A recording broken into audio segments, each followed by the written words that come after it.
I've had some videos on here in the past about how I use Searchie for transcription, also as a video host.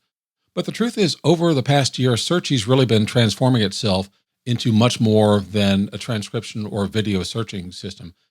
It's become a course platform, a hub for memberships, or even clients and coaching businesses. And they're about to release Searchie 2.0. So what I want to do in this video is show you what Searchie is today, and then really kind of take you into the beta access that I have to Searchie 2.0, show how it's changing, show what it can do as far as building out a hub, and give you an idea of the power of using Searchie and ultimately Searchie 2.0. Hi, my name is William Beam. I'm with Suburbia Press. I am a small business person just like you. And if you see something in here that you're interested in, please take a look in the description below. I'll have a link for where you can access Searchie and check it out. There are basically three types of plans that you can have with Searchie. So there is a basic plan, a pro plan, and a business plan. I'm on the business plan. That's the one that pretty much gives you unlimited everything as far as your uploads, how many hubs you can have. Searchie recently changed. They only had one hub allowed on the pro plan previously and none on the basic. They've changed that now. On the pro plan, you can now have 3 hubs, which essentially is 3 websites. And on the basic plan, you can have 1 hub. You still have some upload limits on the basic and pro plan, and you have unmetered access on the business, which is not the same as unlimited, but basically you won't run into caps on a monthly level. Each month, those caps reset, and we'll go into that more maybe in some future videos. But right now, I wanted to show you the inside of Searchie and what you can kind of expect from it. All right, so with the original version of Searchie, that's what I'm logged into right now. And you can see that we've got several different types of menu options over here, and they've really simplified things with the new version, I think. So what we're looking at, it defaults to a look at your media view. So these are different videos that I've uploaded for some courses, and it goes down. You can click this plus to add media. So for example, you can have different sources, and you can change where it comes from. Typically, I'm doing an upload. If you do Facebook Lives, you could import directly. I have podcasts, so I had those imported directly, but you can use any of these services.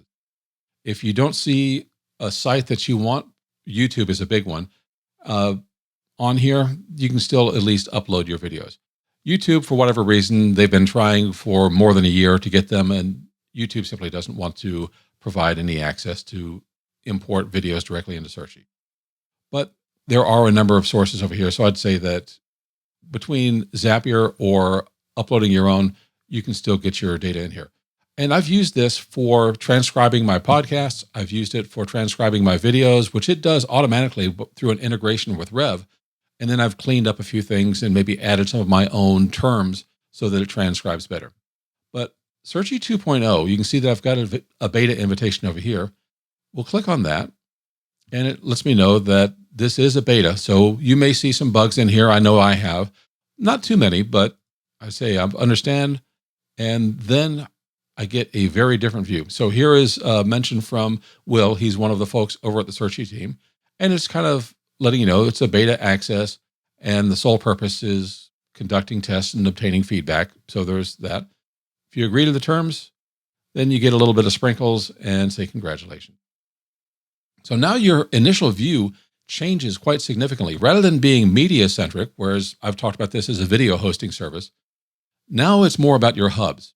And if there's any confusion about hubs, hubs are basically websites that you can build inside of Searchie.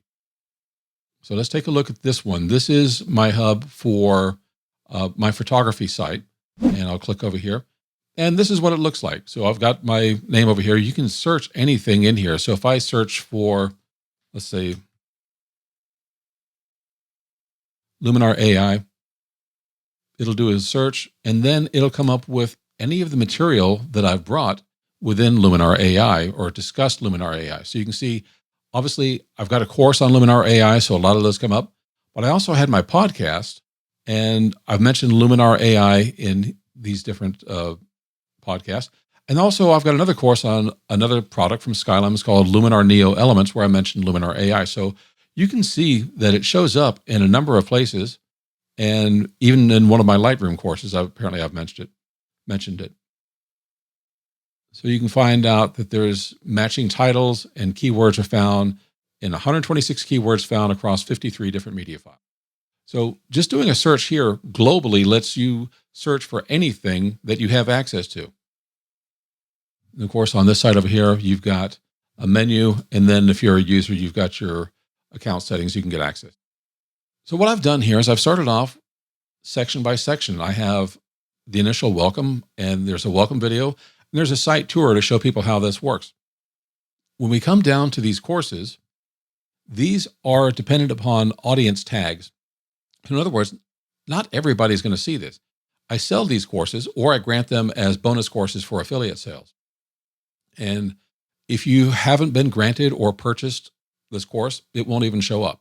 On the other hand, there are some things like my podcast. I've got an archive of all of my podcast episodes. There's 278 in here, and you can search through that. Then I've got some free resources. This is a tool for Lightroom. So not only is it a set of brushes that you can download for enhancing portraits, I have video lessons in there showing you how to use it. And then, of course, these two over here are PDFs, and I've got mentioned down here how people can get support if they need me or they have a problem or question. So that's really what it looks like. And when you click on one of these, let's say that if I enter this course, it goes to another page. And then this search bar is limited to just the material that are within these various lessons that I have within there. So I've broken them down into sections, and each section is based off of a playlist. So in other words, these videos go in one playlist, and then I add that to a section, and they show up here. If you have a lot of videos, that's not a problem. You see a little load more button, and it'll bring in the rest of them. And this is how this works, that I deliver this particular course. So I've got all those lessons over here, and you notice that there's a little progress bar for each section or each playlist. And as you progress, it marks your progress with that. So makes sense. And then, of course, I've got a little video over here that I can just play the welcome. So that's basically what this looks like. Now, you can change all the colors. You can change the different section. Each one can have a color and so forth. So you can kind of decorate it however you want to. But that is the idea. It's drag and drop. It's very easy. There's no code to build out a hub. This is why Searchie 2.0 is now very hub-centric. In other words, the first place you go are your hubs. Also, notice on this side, we have fewer items over here. So we had a lot of things we were looking at, and now we don't have quite so many. So we can come over here and we can kind of sort our hubs A to Z, most recent, and so forth. You can just come up with a blank template. But that's our quick look at our hubs, is like, how do we want to see where we're really concentrating? It's not so much about transcribing a video. Those are merely services now that you put into your hubs. Now, keep in mind that this is good for courses, which is what I use it for. If you have memberships, you can do the same thing. And then you can have different tiers of membership. So remember what I said, that what you see within your hub depends upon what access you have. So you can get access based upon your membership tier if that's what you want to do. If you are a coach and you want to have recordings of your sessions with your clients, you can do that as well too, using the same thing, so that only your client sees the video call recordings that you have that apply to them, but other people don't see, another person's private coaching. So that way you can have sessions recorded for your coaching clients or your membership tiers or whatever you want, and you can limit them to only those who need to have access. If we come down here to our library, we had a couple of tabs on the previous version. So folders, this is kind of where we had our media before. So you can see the recent media that I've uploaded. And then if I come down here and choose one of these, I can see these are the videos that I have included in this folder. Well, this folder is part of a course that I've created, and that goes in a playlist. So you can see that I have playlists down here. If I come and click on this one, I can see what's going on. And there's this little gear icon up here. If I click on that, you can see stats. So you can tell how many people have visited, how many plays have happened, are people searching for anything on this course, who's completed and how much of a retention, and if anybody's rated it. So not everybody will, but that's just a quick look at how you can get stats on what's going on. You can easily change your thumbnails. You can set up automations so you can add to this playlist, for example, based upon anything that goes in this folder automatically comes in this playlist. Or if you have tags that you apply to them, anything that gets tagged with something, let's say that I say wishlist member course, if I apply that tag, then automation will automatically bring it in here. Think about this if you are doing your membership calls or you're doing your coaching with clients. Let's say you have a client named Sally, you tag the video of Sally, and it automatically goes either into her folder or into her playlist. So that way only Sally sees what's coming on. You can manage your privacy. So you can have public hubs or private hubs. I imagine most people will probably want private ones, but it is completely possible to have something public where nobody needs to sign in or register to see what's on your site. You can see what activity has gone on for this playlist. And this one is fairly new for me. You can see that I created it and I haven't really done anything else with it. So once it was in place, I didn't need to. And of course, we already looked at the stats. And notice that you can drag and drop. So I've got these set where I want to, and you can just kind of drag them and drop them by grabbing onto this and moving them from one level to another. And then you just save what you want and you're done. So we've looked at our folders that contain media. We've looked at our playlists. The next tab down is an audience. And I'm going to have to blur a few things out here, but I'll use one of my own names here. And this is one of my own accounts that I've just simply added in. So you can see at a personal level, how many visits somebody has made, how many things they've played, searches. And then you can see the tags associated with this person. So that's how a person gets information presented to them. If they have a tag that corresponds with a video, a playlist, or a hub, then that's how they get access. And then, of course, you can go through the personal details. You can set up their personal information. You can change their access. Like, does this person have access to any hubs? And said, yeah, I've got access to my photography courses. And then activity, which of course I haven't done anything on this account, but that's a quick and easy way to understand that you can bring people in, assign them tags, and then use those tags to grant access. Finally, we have apps, and you can see we've got installed apps. So I can import directly from Facebook. I have my podcasts on Apple Podcasts. I had a Vimeo account. I don't have that anymore. I don't need it with this one, so I can probably get rid of that. And record, you can record directly. There is a Chrome extension that basically does what apps like Loom do. So you don't need to pay for an additional app. And it is a screen capture recording. So it'll capture you on camera, kind of like I'm doing right now. And then you can use that to capture and display what you're doing on your screen. So if you're working with clients and coaching, and it's something that you do on your computer, you can quickly direct them. It's like, hey, here's how you do this in whatever application you're working on. You can show them step by step, record that screen, and it's automatically imported into your library of media. The nice thing about the Chrome application is anything uploaded from that does not count against your upload count. So if you're using that Chrome extension and you have a cap on your media, well, it's not affected by using that Chrome extension. And of course, if you have Zoom meetings, you can have those automatically imported too. We mentioned a lot of these apps over on the 1.0 version, so you can see now whether you have them installed or there's more to come in. And you notice that there's Stripe. So yes, you can accept payments here.